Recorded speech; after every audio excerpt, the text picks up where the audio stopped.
अच्छा दोस्तों video strength रहने से अज की जी वीडियो स्पेशल है चाचू वास्ते चाचू वास्ते चाचू वास्ते इन्हें वास्ते माँ जी पिछले कुछ साल को कैंसर पेशेंट है। घर अगर देखो तो यो कमरा इन्हों घर है पिया। तो मैं अपनी जितनी तहकीक कही है इज्जत करवा उन्हें को अपनी नाल जानने की कोशिश की है कोई भी सोर्स ऑफ इनकम कहने रेगुलर।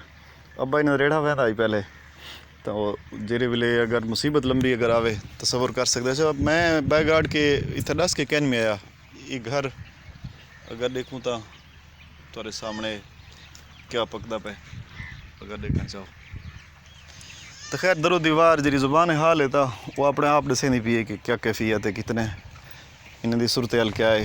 मेरा जाती मनण दा है सुई कने घिन करें हर चीज़ की ज़रूरत है। इतना कमरे की भी ज़रूरत है यही को कमरा है और दुख जरा है उतरे सामने तो मसाइल मतलब ढेर सारे हैं। इतना एक कहीं छोटी जी वीडियो के अंदर सारे को दसन चाचू इन्हें कितनी होनी चाहिए ले ली बकरी भेज दी था क्या माल क्या दिक्कत ना चली एक बकरी ने जमीन चाचे दी अल्लाह पाकिस्तानी करे देखो जो थोड़ी इलाज रहे पर तक पुछेंदे से अल्लाह करे सी कोई सुनने वाला जरा फरदा हो सी असा आप लाशा अपने बुते बारू अल्लाह पाक बड़े से जरूर इंशाअल्लाह ताला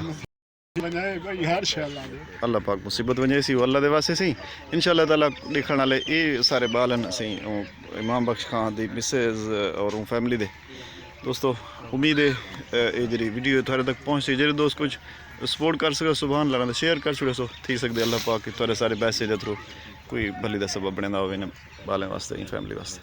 बहुत शुक्रिया दोस्तों। अस्सलाम वालेकुम।